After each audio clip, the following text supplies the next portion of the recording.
But thank you all for being here. And I want to start with a physical description, kind of my own alt text. So I'm a middle-aged white woman with glasses and shoulder-length curly brown hair with white streaks. You might not be able to tell in today's light, but I'm wearing the same green blazer as in my professional headshot that was shown earlier, so you could see the real me. I had promised in the preliminary program to spotlight how I have been inspired by the unique and powerful roles that we as library and information professionals play in changing our institutions, our community, our profession, and society. But honestly, as this talk evolved, it became more just a story of us.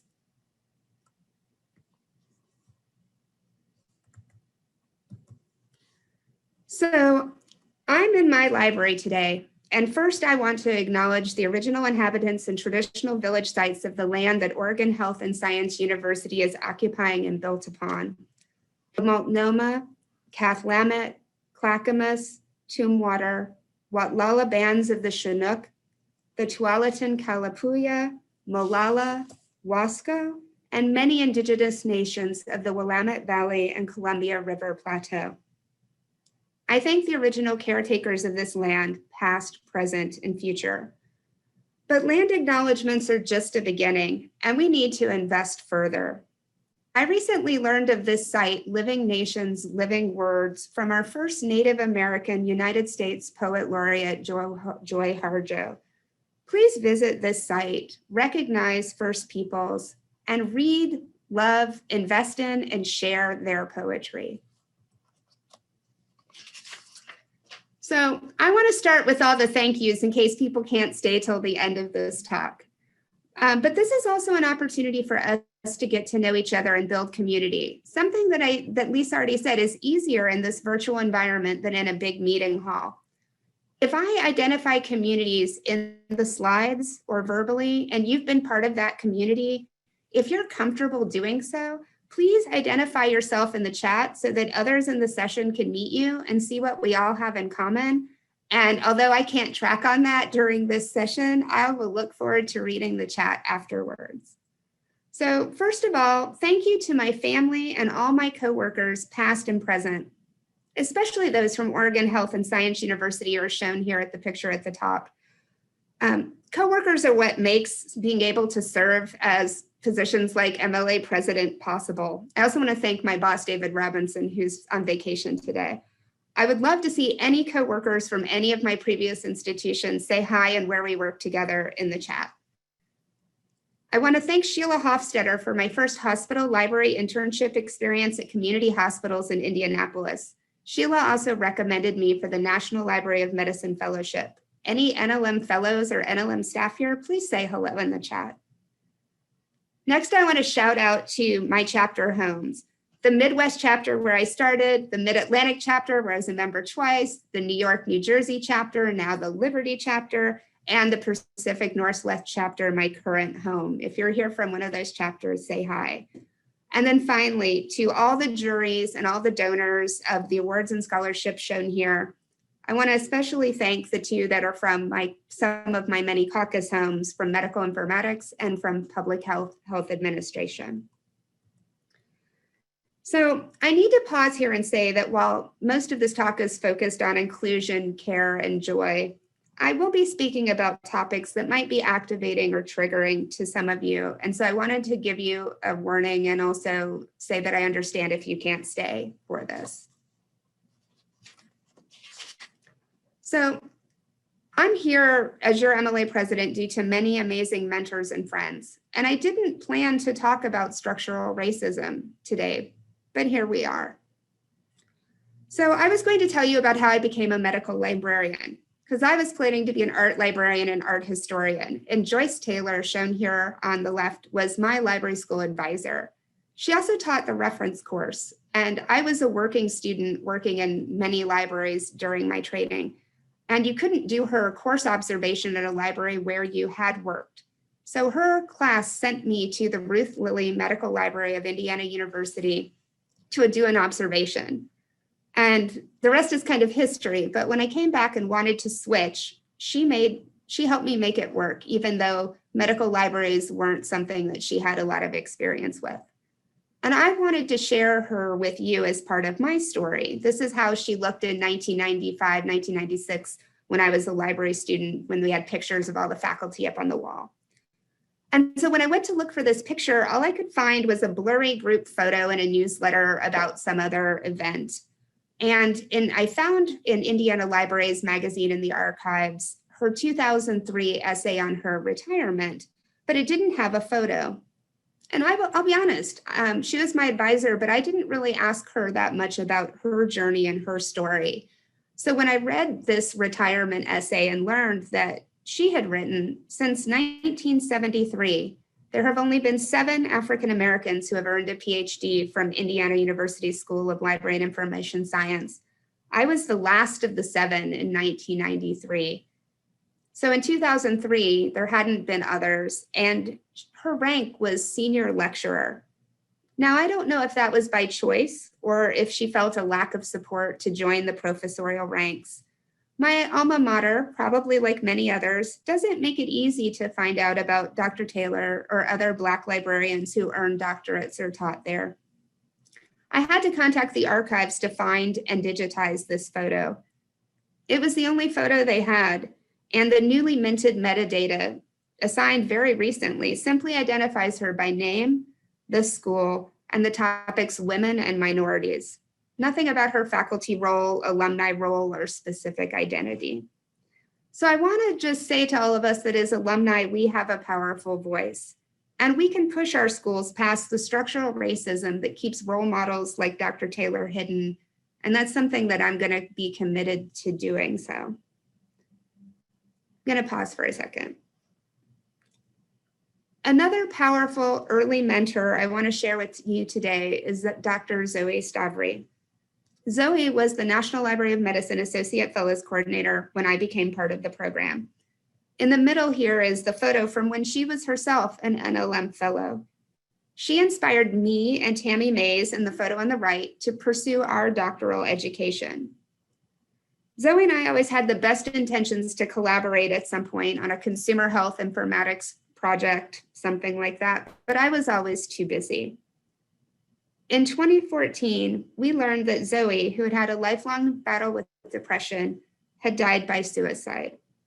And so if you've been wondering when you're going to make time for psychological or mental health first aid training, or your organization offers QPR, question, persuade, and refer training, please consider making the time. It may help you help yourself or help other colleagues. So I want to say I learned so much from my fellow North Carolina librarians who trusted me to serve as president of a group called ANCHASL, the Association of North Carolina Health and Science Libraries. Say hi if you're an ANCHASL friend. I know I have one because Beverly Murphy's on this session. When I was elected to the MLA board, I asked this brain trust of North Carolina MLA past presidents and board members to dinner. When we took this photo, I had no idea that Beverly and I would eventually become NMLA presidents, and I am truly honored to follow in Beverly's footsteps. So now that you know me a bit, I want to get into our theme for today. I knew I wanted to talk about feeling alone in our organizations and about MLA as a way to find communities, but fate decided to help me out with the theme. So first, I received a Christmas gift this year of a unicorn hat that's being shown here modeled by Czechs. Then after visiting Birmingham in the UK and becoming a cricket fan, a friend's brother launched the first LGBTQ inclusive cricket team in Birmingham, the second in just all of England. And you can see here that their mascot is the unicorns. They play their first match next week, and I'm really looking forward to hearing how that goes. But then I saw the logo for the February 2021 Mountain Pacific Health Sciences Library Conference, and who could resist a catacorn? So this had to happen. So how are we like unicorns? This is how I see you, my fellow health sciences librarians. We are beautiful, we are brave, and we are valuable. And last year, Lisa asked about our superpowers, and I'll say that I think mine is in asking hard questions and speaking up, definitely on the brave side of this, like unicorn trilogy. But I think that although I see all of our value, like unicorns, I think our uniqueness makes us susceptible to extinction by those who really don't understand us. So I want first to say thank you to Virginia Bowden, because I was funded by the Chronic Traveling Fellowship, and Virginia and David Chronic are shown here, to visit 5 public health libraries. But before I could finish writing up their stories to publish them, I learned that several of those libraries were going to be closed. And I was a relatively new researcher at the time, and I could not figure out how to write about them as exemplars when their excellence couldn't actually ensure their own survival. So I put that data and those interviews, that work aside. I still have all those notes. And now I think I have the skills and perspective for how I can share them. And so I'm going to commit to writing those stories this year in order to have them available for MLA's 125th anniversary. So unicorns don't have to be alone. And I think the cricket club that I mentioned is a lot like MLA, bringing together teams of individuals who might feel unique or alone in other organizations. I want to specifically shout out to the solos. If you're a solo, please say hi in the chat. I've never been one full-time, just temporarily. But honestly, I wouldn't have succeeded without colleagues in MLA, especially those in the Animal and Veterinary Information Specialist Caucus when I became a veterinary librarian at the William Rankinen Jr. Library of Veterinary Medicine. And if you know veterinary librarians, you know that we love our collective nouns. So share in the chat if you know what a group of unicorns is called, or if you've ever answered an animal health question in your career. I'll give you a second to do that before I go to the next slide, which tells you what that collective noun is. So a group of unicorns is a blessing. And my first MLA presentation and first caucus engagement was with the Medical Library Education Caucus, which really encouraged my love affair with research. And on the left, you can see the program from my first MLA meeting presenting as a graduate student in the New Perspectives, kind of Fresh Voices programming sponsored by that group at the time. I want to thank all of the Research Caucus members, my accountability buddy, Dr. Nina Exner, and the many collaborators and colleagues who have participated in my studies. And I want to especially thank the more than 400 of you who made time this year to reply to the COVID ILL research team survey that we put out. We're finishing that analysis now. And to be honest, it's been very emotional reading what's happened with everyone during the pandemic. And I would not or could not have done this work alone. I'm also very excited to collaborate with the Communities Council, Adela Justice, and the MLA staff on helping plan an assessment of how this new community structure is working for you. So being a unicorn apparently isn't enough these days. So here comes the catacorn bringing all these great things together and making it look so easy, but we know it's not. At Wishart Health Services, where I started my career as a hospital librarian, my library director also ran media services, the patient TV system, lots of other hospital administrative activities. And I don't know when it disappeared, but there's no longer a library there. And changes and loss don't just happen to small libraries. We see the National Library of Medicine making difficult decisions about how to allocate time and resources. We answer requests for information, we give strategic feedback, our voices matter. And yet we have seen this year that one great library cannot satisfy all the needs we have for it.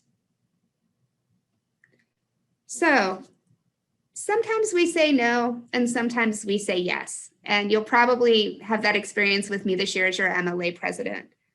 Saying yes to developing the epidemiology continuing education course for MLA brought me in a roundabout way to this position in Oregon. You can see here the beautiful Silver Falls where I taught the workshop and many of the attendees hanging out during the evening. Really lovely place to visit. I was so excited to join the Oregon Health Sciences Library Association that had previously sponsored me to be a course instructor, and I wanted to give back. But it turned out that saying no to a leadership role in that organization when I arrived in Oregon was the right decision. And because of my MLA president-elect role and attending the chapter council meeting, I learned about the NASAL, the North Atlantic Health Sciences Library chapter's state SIG model, and was able to offer that as a potential pathway to dissolve OSHLA and find a new way for us to remain connected.